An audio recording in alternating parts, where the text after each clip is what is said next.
Morning, everybody. How you doing? All right. Things for today.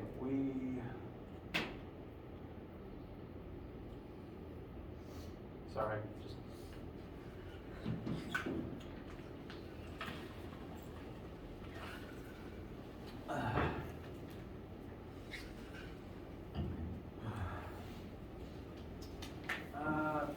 For today, we are going to look at some various more momentum and collisions examples.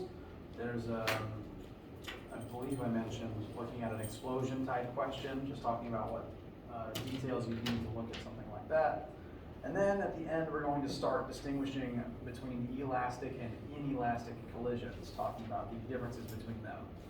I'm expecting that there's at least part of an example that we won't finish today, and namely fully working an elastic collision, because they do end up taking longer than inelastic ones. And as a result, I'm planning on moving, kind of like I did this last week. Come on.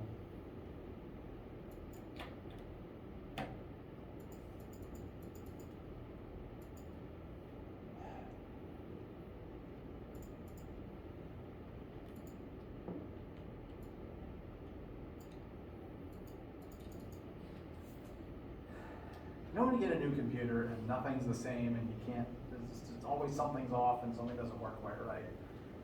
Calendar's not showing up on the screen.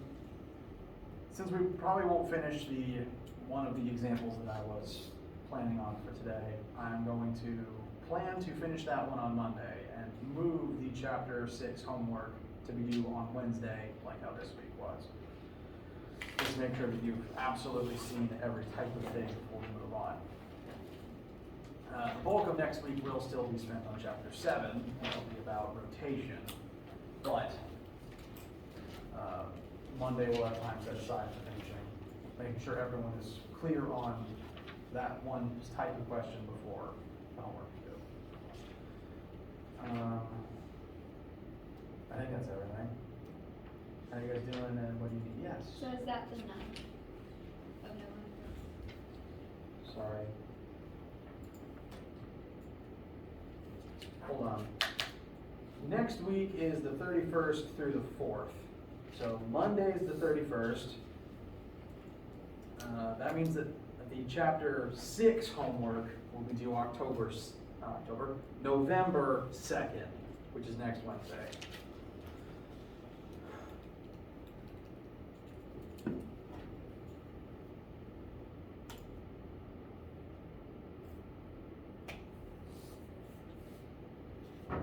Very used to putting the calendar up here, but it's physically not working, and I don't know why. Any other questions, needs, concerns, etc.? All right. Well, let's get started today. I'm going to begin right away with an example. As I said, this is an explosion type question. This one involves an actual literal explosion, but the techniques and principles here don't necessarily need to involve gunpowder going on to be an explosion type question. Now,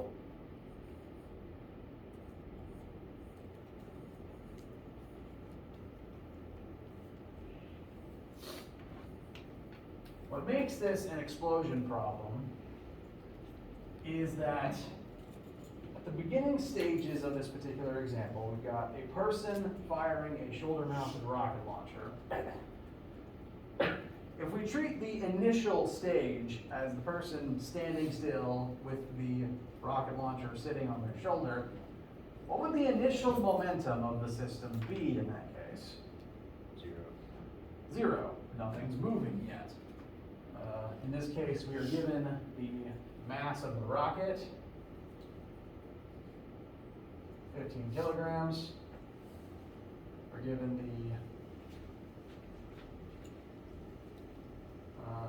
the initial velocity of the rocket, 0.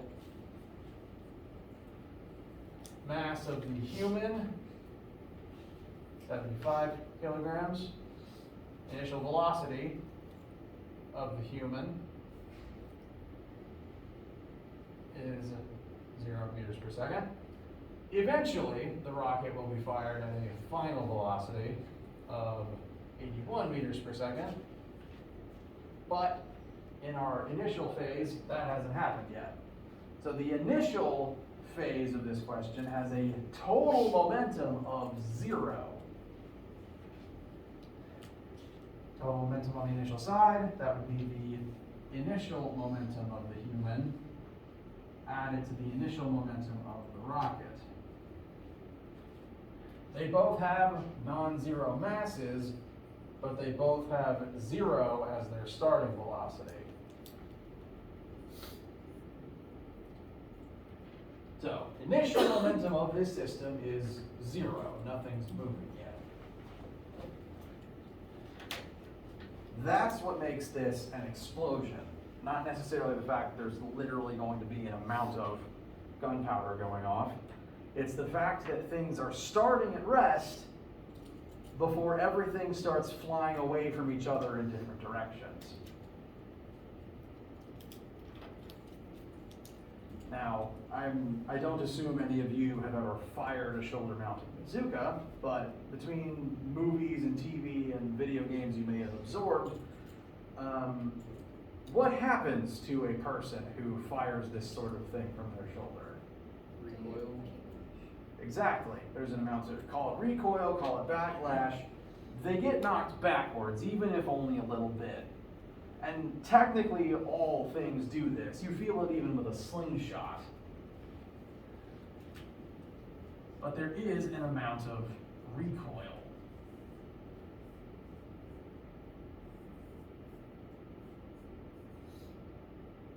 So the rocket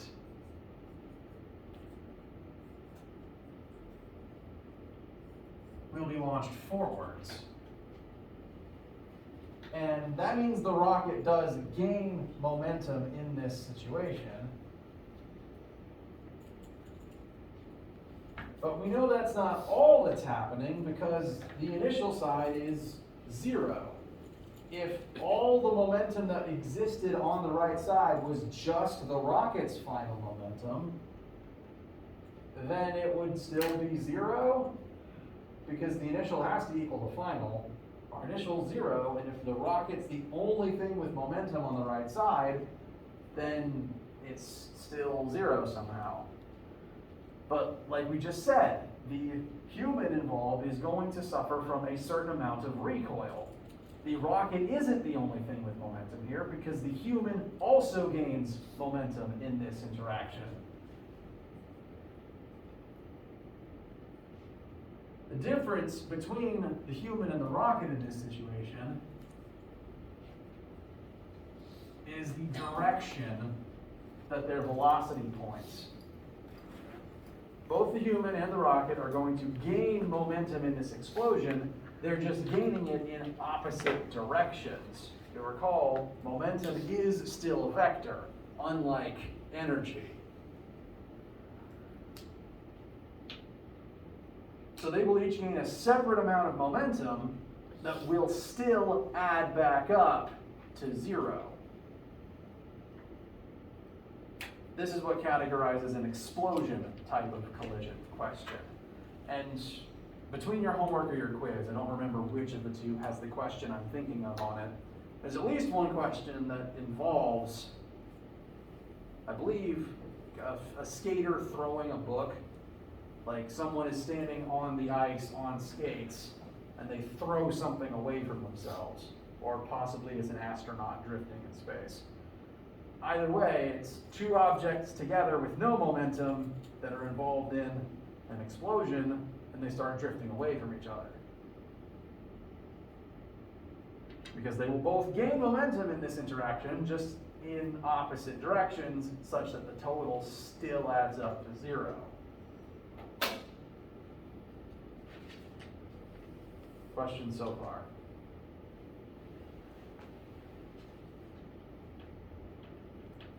Okay. Now, I'm going to actually skip ahead and answer the last question first. I meant to rearrange them, but I didn't yet. Just to kind of help prove this point. We're going to calculate the recoil speed of the human. If specifically all the force needed to launch the rocket forward was also exerted back on the human. It's not a very well designed rocket launcher.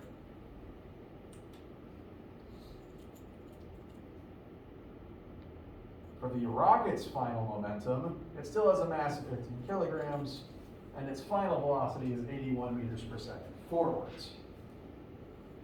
For the human's mass is still 75 kilograms, and they are being launched. We will find that they get launched backwards. So would that be negative, or it's just going to be what it is? We are going to get a negative number. The next line down, our left side is still 0. We've already determined that. Initial total is 0. 15 times 81 is 1215. And we still have 75 times our unknown human final speed. So our formula is 0 equals 1215 plus 75 times an unknown. The only way for these two things to add up to 0 is if v human is negative.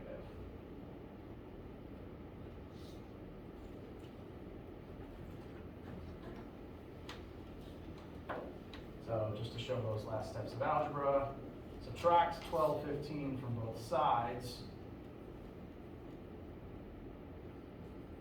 Divide both sides by 75. And I believe the final answer, bless you, Thank you. comes out specifically to negative 16.2 meters per second.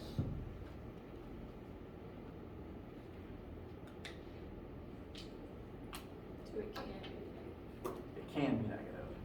Velocities can be negative. That just implies backwards from your frame of reference.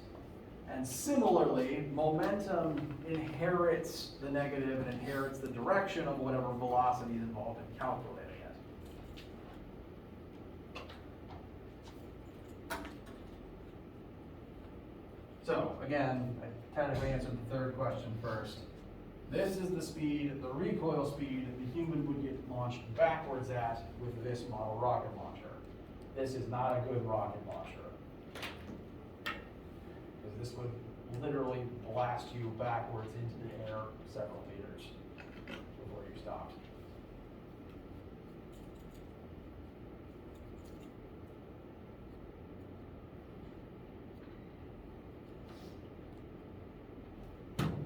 Any questions about how we derived this number and about the fact that it's negative? All right. If we were to take this negative and put it back into our equation, then the human's final momentum would be negative 1215, which would add with positive 1215 to become 0. So momentum is conserved here. The initial total is 0, and the final total is still also 0. It's just you kind of get there through a weird way.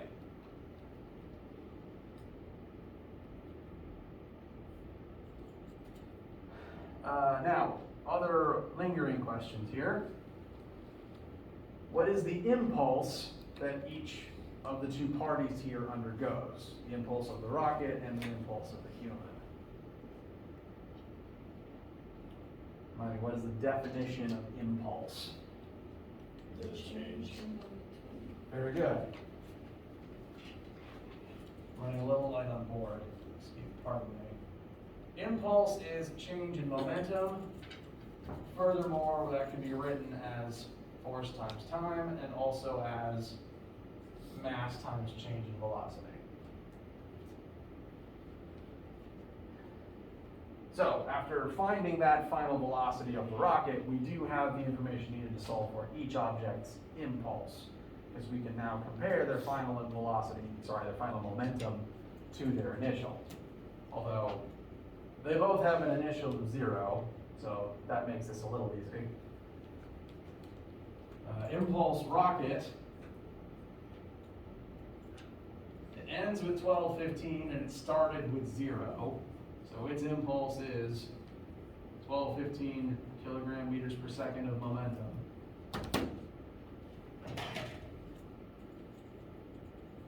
Meanwhile, the human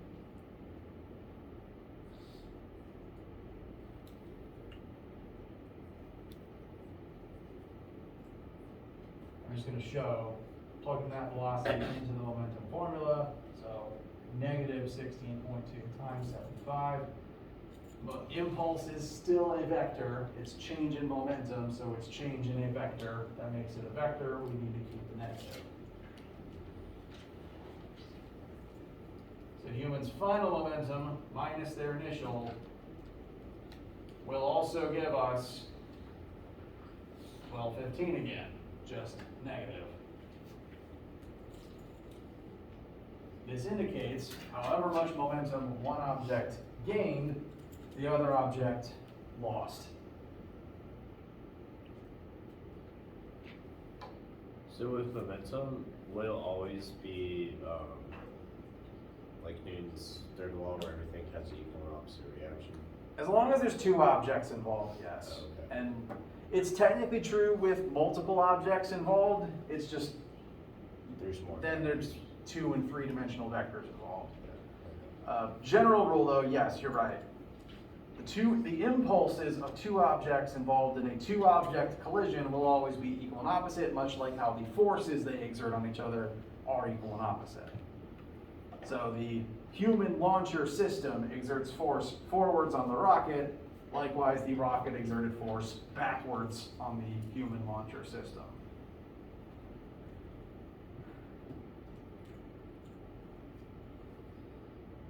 So yes, impulses will be equal and opposite like how forces are.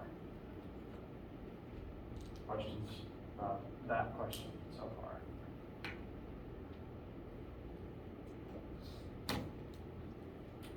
Alright, now, I did mention that I find the fact we had to come up with a name and variable for impulse to be a little bit silly.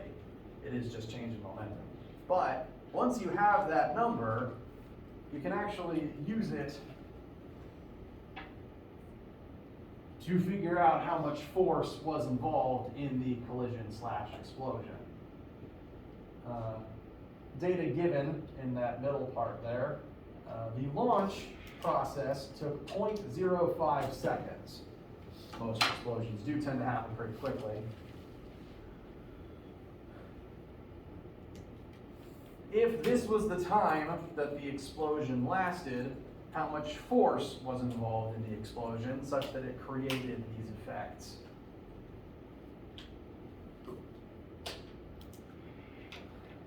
So, impulse is change in momentum. Additional formula for that is force times time. All collisions, all explosions, whatever you want to call them based on the example, they do all last a certain interval of time. Sometimes it's fast, sometimes it's not.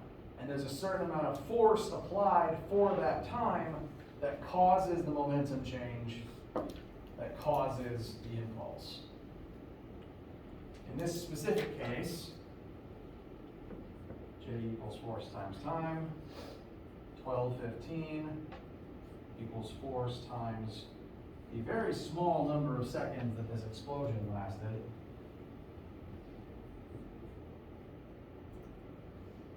And divide both sides by 0.05 and you'll get a very large force.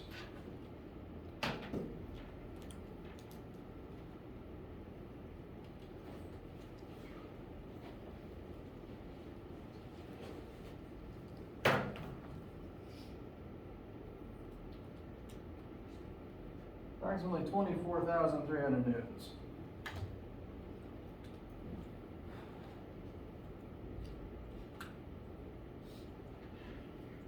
This is not a well-designed rocket launcher. In real life, they work differently to try to minimize this, but this is a pretty extreme example to try to illustrate the point.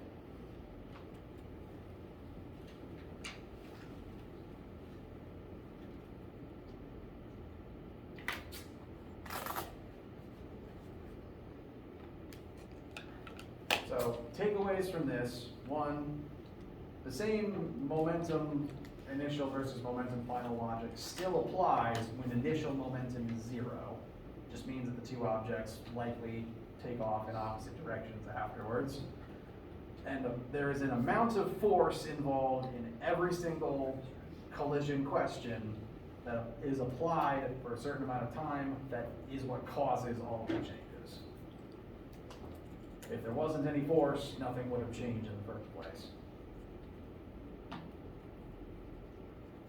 Questions, concerns?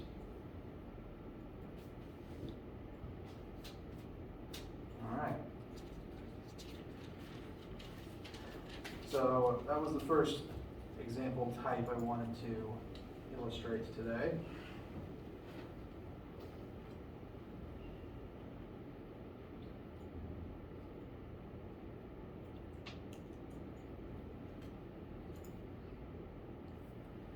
Next, I actually want to begin elaborating on something from lab. And at this point in the week, everyone would have done it. In lab this week, we caused collisions between the two sleds on the air tracks, and we were specifically causing two different types of collisions. Elastic collisions, which involved an elastic spring, and inelastic collisions, which didn't. Now, based on your observations from the lab, what would you say is the main difference between the two types of collisions we caused? I think the direction. Okay, direction did change based on the parameters sometimes, yes. With, I think it was Inelastic, I guess it kind of this direction, but when they were hitting, sometimes it would go with the second cart, but sometimes it would bounce straight off and it would go back. I think that was in the Inelastic. I think you got that backwards. The inelastic ones involved the needle and the clay cylinder. And for all the inelastic ones, they would stick together and move together as one object. Whereas for inelastic, they would bounce off of each other and then they'd move in a direction, which varied depending on mass. Does that sound consistent with what you guys remember? All right. So, those differences that you noted, we're going to begin describing them mathematically, or at least describing the effect that it has on the math, because the type of collision you have actually does affect what happens within it. What I'm hoping that your data indicated to you when you calculated how much kinetic energy was conserved versus how much momentum was conserved is that momentum is conserved in all collision types. And that's because momentum has no other form that it can occupy. Momentum is momentum and nothing else. Whereas kinetic energy, and if you have momentum, you have kinetic energy, and so that's why we're comparing them. Kinetic energy is more malleable. It can occupy a bunch of different forms. And the form that KE turns into in a crash depends on the type of crash you're having. In the elastic collisions that we caused, I'm going to roll this up a little bit. Instead of talking about the sleds, I'm now going to talk about a basketball on the floor.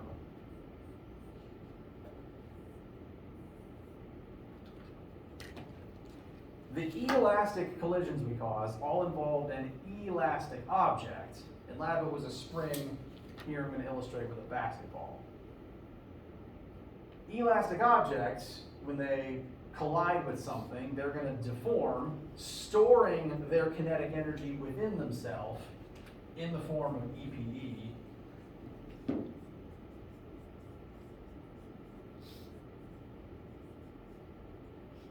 And then eventually they'll go back to normal and release the energy as KE again. This is why if you toss a basketball straight down, It'll deform for a nanosecond and then return to its normal shape and fly back up at you. Its Ke was stored and then released again in the kinetic form.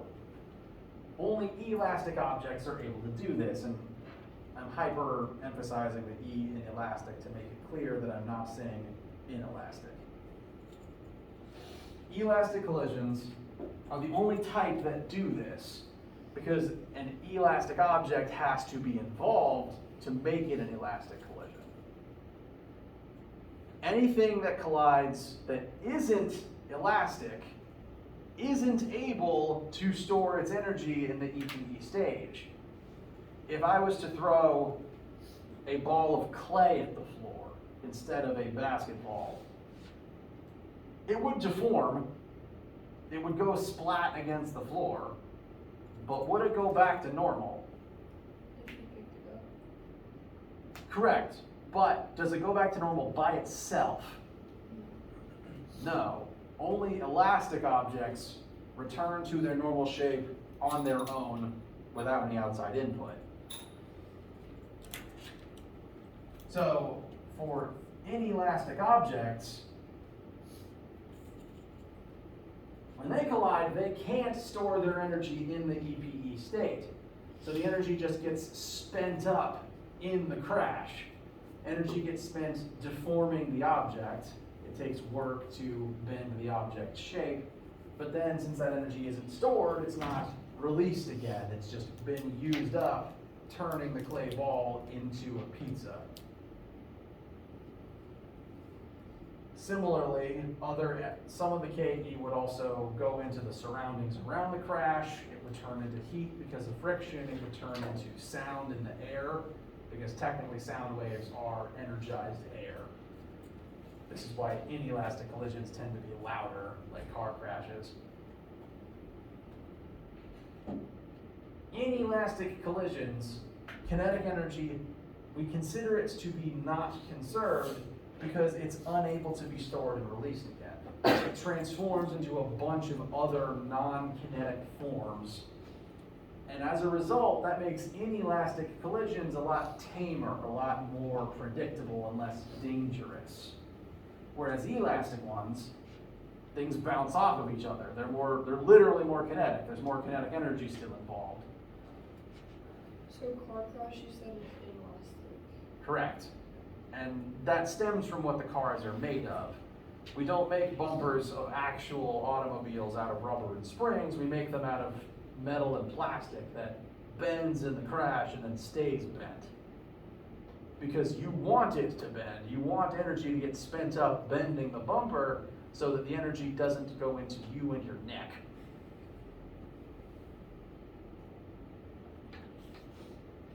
So you said elastic collisions, they whenever they hit each other, there's not really another forming occupies, so those collisions are louder because that energy goes into sound waves. Inelastic collisions tend to be louder. Oh, right. Because inelastic collisions take energy away from Ke and turn it into other stuff. Okay. Elastic collisions are quieter because the energy stays kinetic and doesn't go into sound. Like, the difference between dropping a basketball from the top of the building, it'll make a noise, but it's not going to break anyone's ears, versus the bang you get dropping an anvil from the same height. Oh. Okay.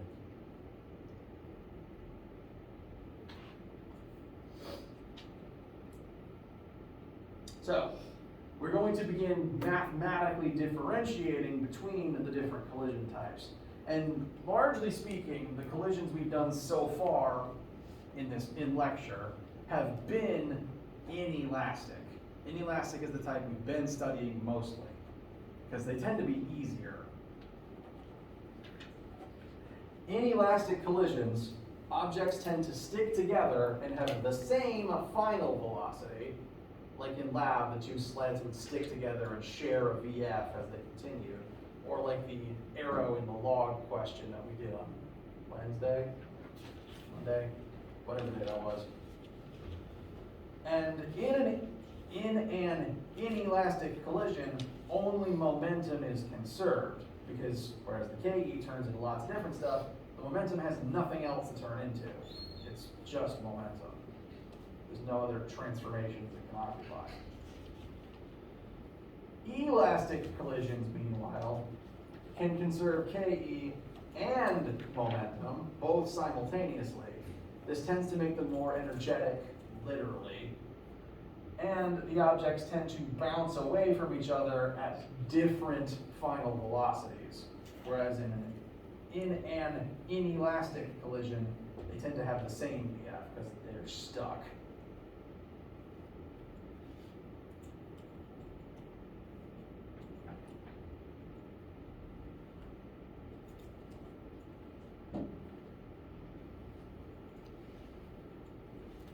I'm going to leave that side panel over there for the rest of the day. Did they say objects bounce many? Bounce away. Okay. I ran out of room, and when I start panicking, my handwriting degrades.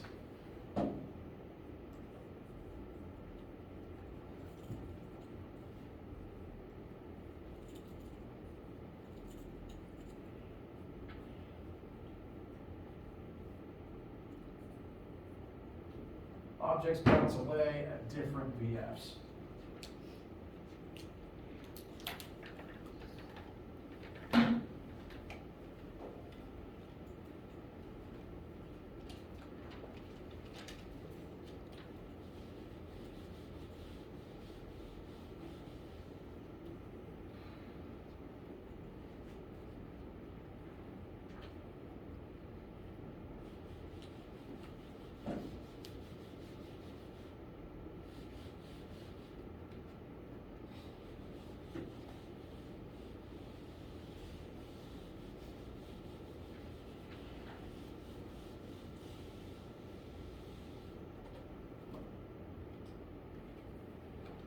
So,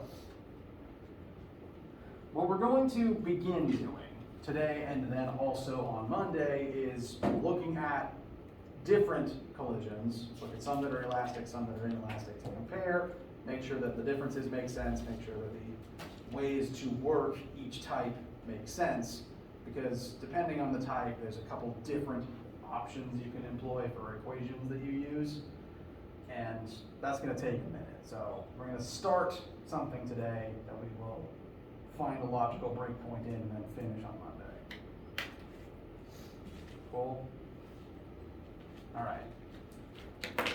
Now I mentioned car crashes tend to be inelastic, and the thing we're going to start today is to help demonstrate why. Here we have two automated cars that can be driven without human intervention. This is a sports car. It was driven by David Hasselhoff, and it can talk. It's a kid from Knight Rider.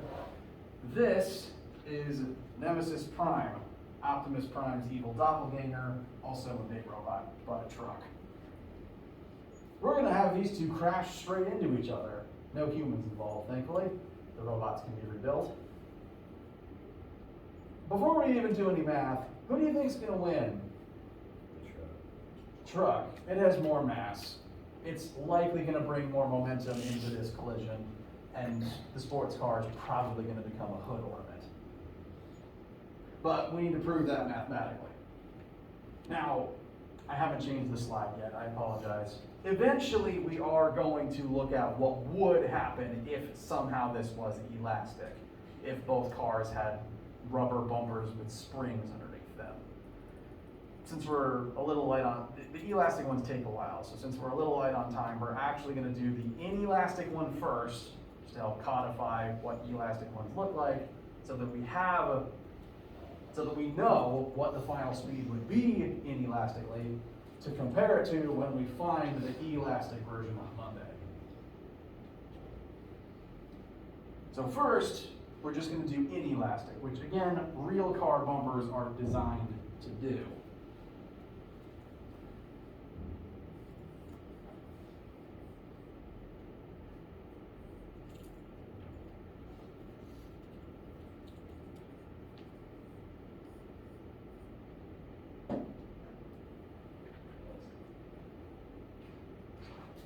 So in our initial stage, these two vehicles are going to drive straight towards each other, both at 45 meters per second. Not only does my handwriting degrade, so does my drawing skills. So here we have a poorly drawn truck and a poorly drawn sports car barreling towards each other. Their velocities have the same magnitude, but opposite directions. That will be important. And they have their own different respective masses.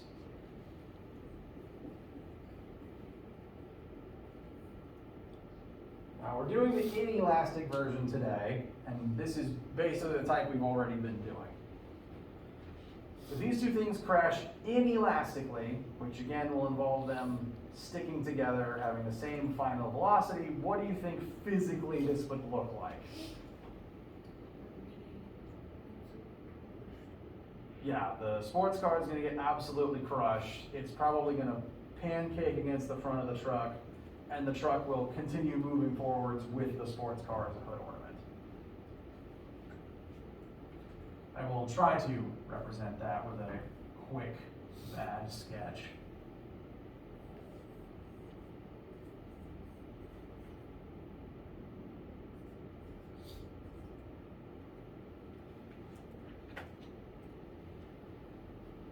They'll stick together. We don't exactly know what that final velocity is, but we're going to assume they stick together and will have the same final velocity. See if I can find a certain episode of Mythbusters to show you a clip of next time, because they basically did something like this with some trucks and a very small car that got pancakes between them to kind of help illustrate the point. I've been referencing that show a lot this week. They crashed a lot of things.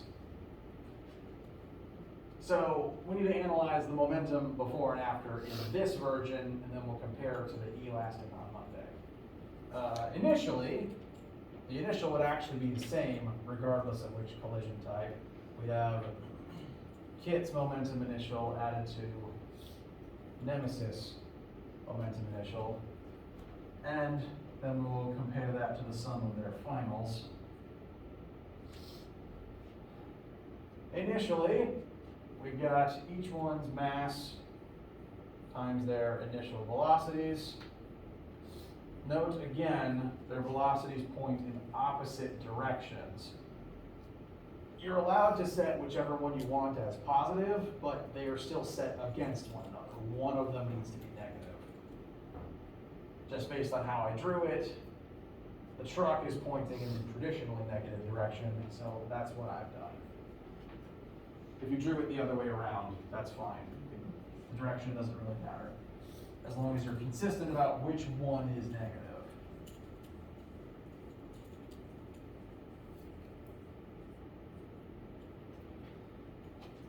In the final state, same masses, but they're going to stick together and move at the same final velocity. Basically the same setup as the arrow in the log that we did the other day, just swapping the masses and velocities around. So inelastically, we have all the information needed to figure out the speed that they will now move together here at the end, after the sports car has been crushed into the front of the truck. Questions about getting to this point? All right. The left side is going to add together into a very large negative number, the way that I've written it here. The right side we can rewrite as 2,400 times the combined final velocity. And I'm going to write it over here instead. Velocity final inelastic. Does anyone disagree with negative 30 meters per second? Why, how is it that they can have the same? Same velocity? Yes, final velocity. we're assuming that in this inelastic version, the two objects get stuck together. The truck keeps moving forward, the sports car gets crushed and is now being shoved forwards by the truck, so they will end up moving together at the same speed. Like with how the sleds stuck together in lab, like with how the arrow embedded in the wooden log the other day.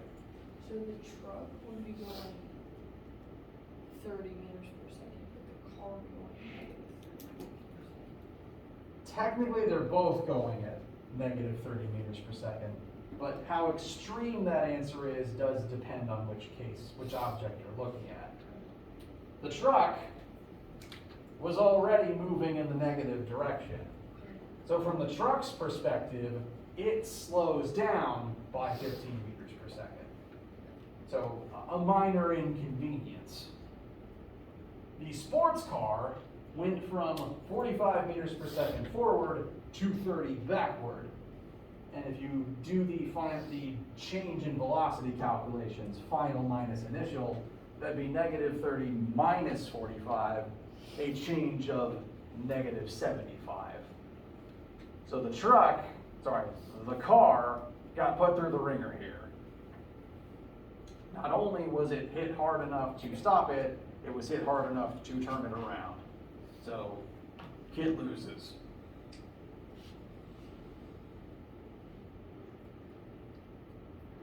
And it only gets worse if we do the elastic version. Any questions about what's been seen here so far before I start talking about how we'll change it and work it again on Monday?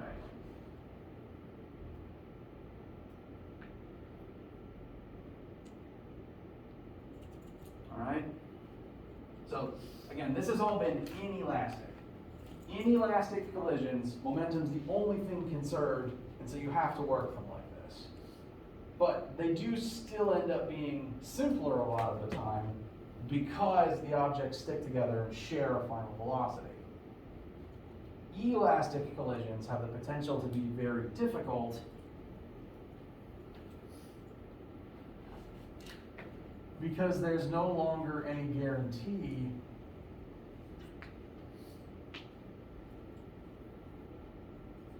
that the objects have the same final velocity.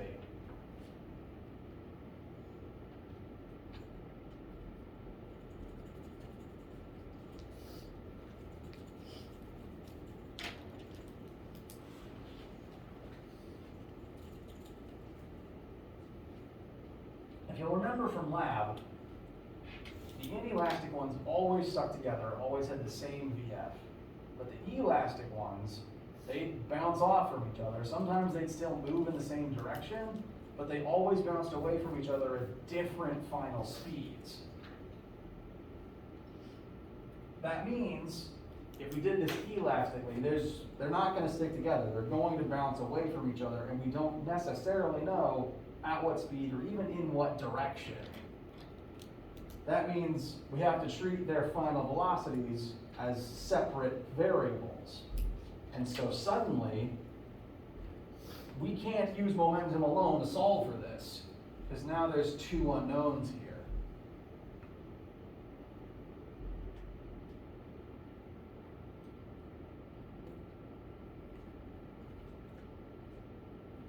Elastic collisions, because they keep their energy and because they bounce away from each other, can be harder to calculate for this reason.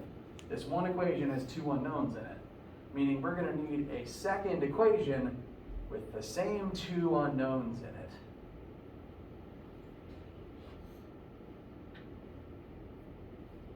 And that's going to be what we do Monday. There's two other things that we could utilize as our second equation. I'm going to demonstrate both. Namely, just to set the precedent up in your heads, since elastic collisions conserve kinetic energy as well as momentum, as long as the collision's elastic, we can basically take this as our starting point, but use KE instead as an additional starting point. That's just one of two tricks. I'm going to demonstrate them both on Monday, and that will round out chapter 6. Any questions right now?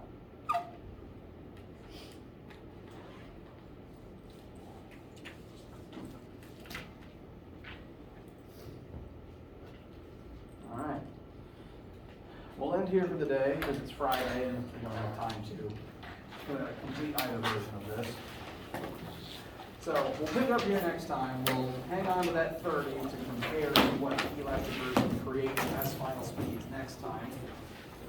And do work on the homework over the weekend. You should be able to do everything except elastic collisions at this point. Let me know what you needed to work on it. Have a wonderful week.